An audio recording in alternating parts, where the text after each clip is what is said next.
Senhores, só um instantinho. Tanto o deputado Luiz Paulo quanto o vereador Eliomar, assim como o Bruno Contarini, solicitaram que a gente permita a eles apenas a despedida, porque o Bruno tem um compromisso inadiável e os dois têm sessões na parte da tarde.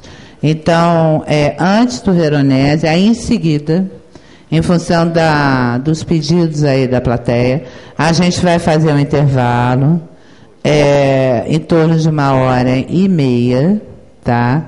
Todos os questionamentos que foram feitos diretamente e que serão feitos, enviados, direcionados tanto ao deputado estadual Luiz Paulo Corrêa da Rocha, quanto ao vereador Eliomar Coelho, serão enviados a eles para que eles possam responder, nos enviar e a gente passar a resposta para vocês ou disponibilizar no site, tá? Assim quanto ao engenheiro civil Bruno Contarini.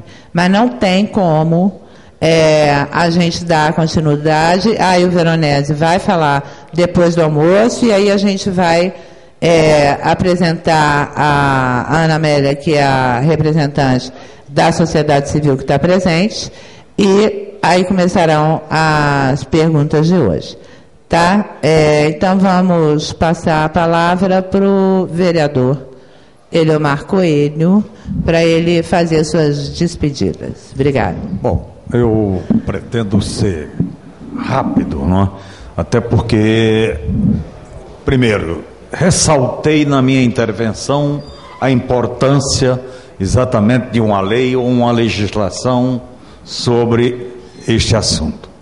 Bom, agora, a minha dúvida, viu, Luiz Paulo? E aí, a minha dúvida quer dizer, se passou a responsabilidade, ou definiu, determinou, fixou responsabilidades para as pessoas que estão à frente da administração dos imóveis, condomínios, etc. Mas tudo o que acontece deva ser informado para a prefeitura, não é? Até para a prefeitura exercer a sua fiscalização. Eu não sei se a prefeitura tem as condições, quer dizer, se tem uma estrutura necessária e suficiente para que isto realmente... Hoje, por exemplo, às vezes a gente... Por exemplo, a cidade do Rio de Janeiro, hoje, atualmente, 1.800 intervenções urbanas acontecendo na cidade. A gente busca na prefeitura uma informação sobre uma determinada intervenção, porque a gente está sabendo que está tendo irregularidade e a gente não tem a resposta da prefeitura. Isto através de um requerimento de informações, que é uma prerrogativa do vereador e obrigação da prefeitura de responder, e não responde. Não responde. Entendeu? Lá inclusive já se provocou o Ministério Público, e o Ministério Público inclusive notificou a prefeitura, e a prefeitura disse que isso não acontece de forma alguma, o que é uma mentira da prefeitura, que nós não podemos de forma alguma admitir isso daí. Então, é isso. Não tem muito, quer dizer, o que eu falei aqui foi, primeiro, eu acho que a contribuição de vocês, infelizmente eu não vou, porque eu tenho sessão hoje, né?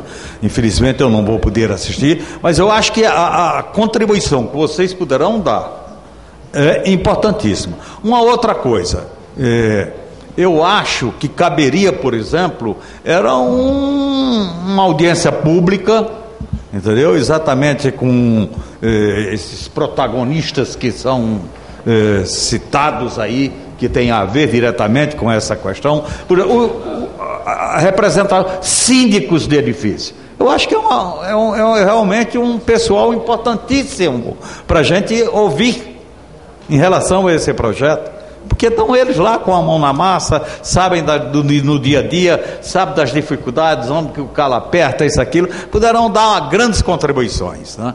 Isto em relação ao aperfeiçoamento da lei, aperfeiçoamento da legislação. Agora, em relação à estrutura da prefeitura, isso daí realmente é que eu acho que vai ser o grande complicador. Você viu, na própria intervenção do Ibal, o que ele falou? Quer dizer, a gente de repente vai procurar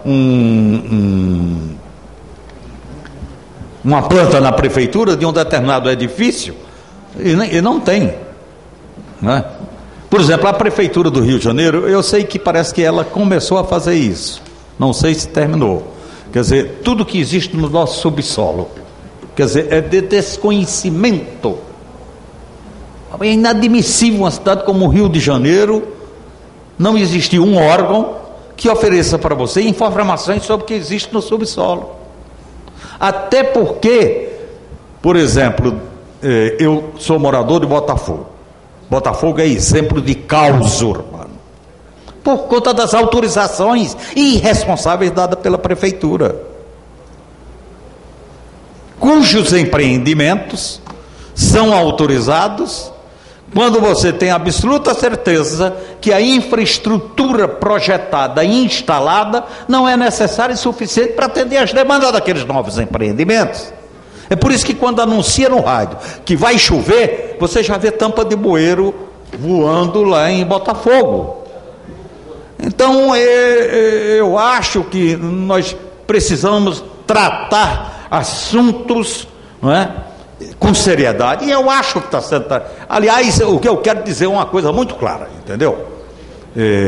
Eu tenho o tempo todo elogiado os profissionais da prefeitura. Eu acho que são sérios e são competentes. O problema são os prefeitos, porque aí é decisão política. Decisão política, acabou.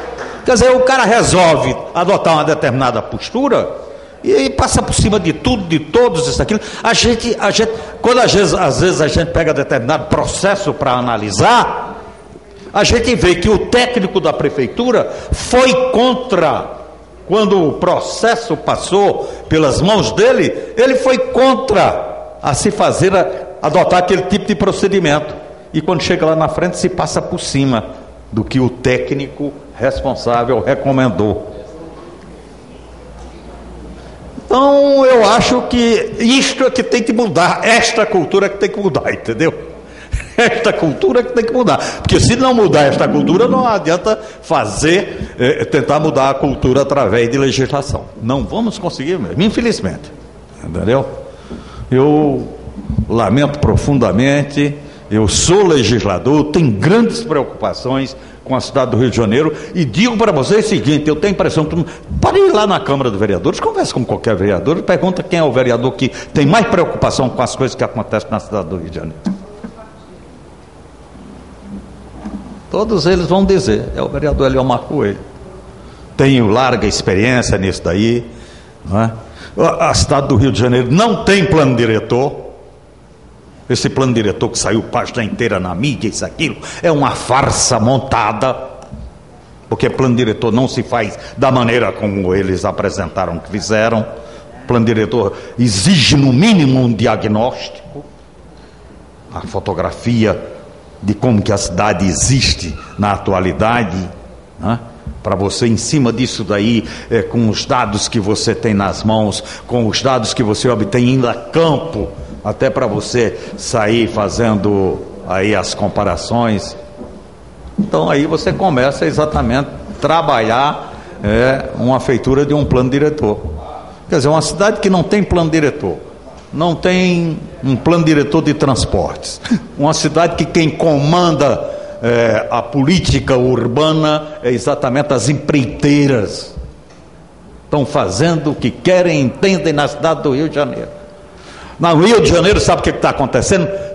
As obras andando na frente dos projetos.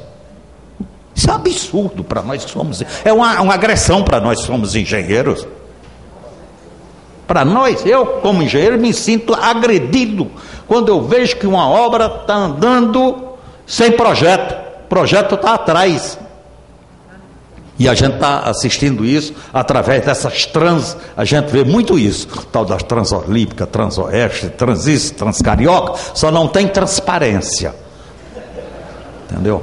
Então esse negócio aí são esses complicadores, infelizmente, não é? Que existem como dificuldades ou elementos dificultadores das boas intenções de quem trabalha, elabora e faz projetos desse tipo. De maneira que eu dou os meus parabéns aí para Luiz Paulo, dou os meus parabéns para os técnicos da prefeitura que trabalharam e fizeram não só o projeto e como a regulamentação dele através de decreto, mas infelizmente o comando está totalmente em desacordo com os propósitos verdadeiros do que se deseja com uma legislação dessa natureza.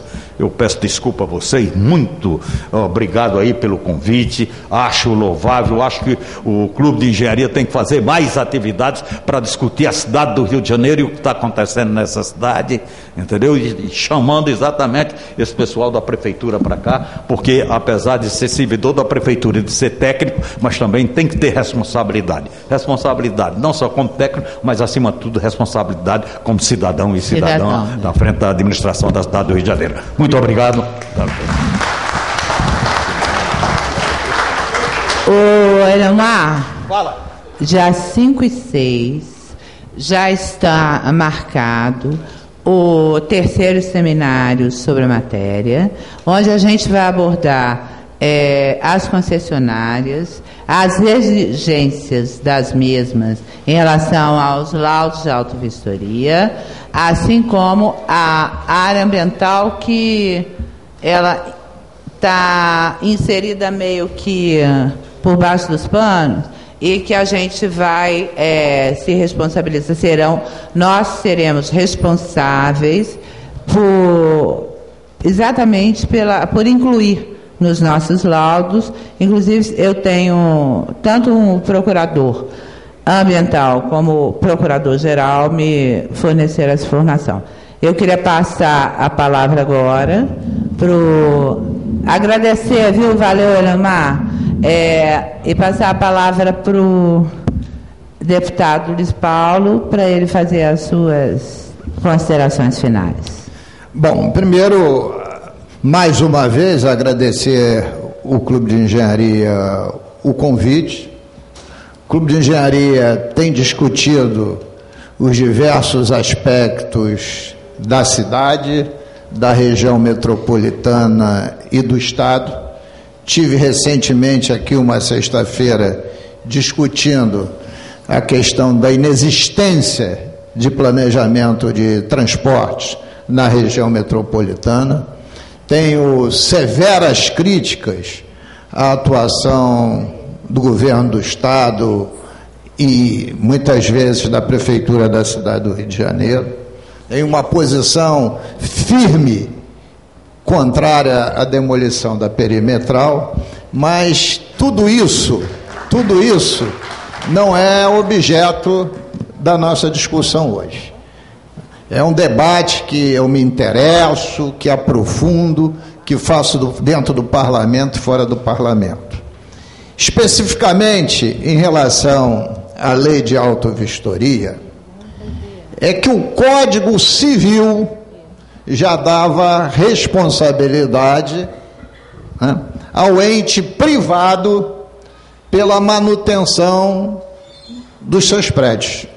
O Código Civil é muito claro sobre isso. Não é competência de prefeituras nem do Estado. Está inscrito na Constituição da República, né?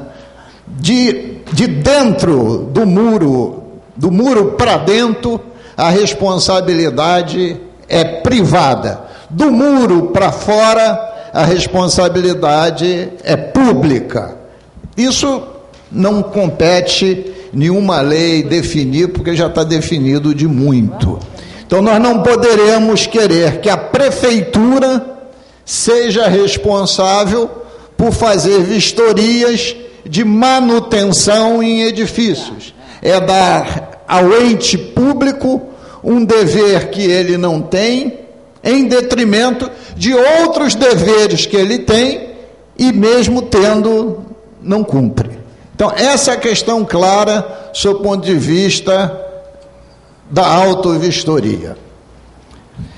E o que nós verificávamos é que os síndicos, muitas vezes omissos nessa questão, chamavam para si e para o condomínio responsabilidades que ele nem sabia que estava chamando para si. Eu tenho aqui, só para ficar claro, um exemplo muito específico, que quando fui secretário de obras da cidade do Rio de Janeiro, estava eu um sábado pela manhã cedo, fui chamado pela Defesa Civil para ver um prédio na rua Paissandu 90. Ao lado tinha um terreno baldio, estava se cravando estaca, e o Paissandu 90 era um prédio esbelto, assente em fundação direta, em cima de areia com um veio de argila. E o prédio começou a recalcar pela cravação das estacas. O que faria eu como secretário de obra? Demanda entre dois privados, não tem um ente público. Como Defesa Civil, interditamos o prédio. Agora, seria eu o responsável por deixar esses recalques acelerar de forma tal que comprometesse a estrutura? Batei a bola no peito e assumi a responsabilidade. Chamei profissionais habilitados, Francis Bogossian, na parte de geotecnia, e fizemos cravação de estaca raiz e transformamos aquele prédio num prédio de fundação mista, Contarino, porque era todo direto. Foram para a justiça, quiseram interditar a obra, entrou juiz, uma demanda imensa. Mas assumimos uma responsabilidade que não era nossa, né? Mas que colocava em risco não só patrimônio, como vida de pessoas. Bom, estou dando esse exemplo para mostrar que isso é uma questão privada, mas cabe ao público, ao Estado, dar diretriz, para que essa cultura, ela se crie. E o que eu vejo com satisfação hoje? Que essa cultura começa a ser modificada. Esse debate que está sendo feito aqui hoje, já foi feito no CAL, na Secov, na ADEME, no Sinduscom, e todos eles foram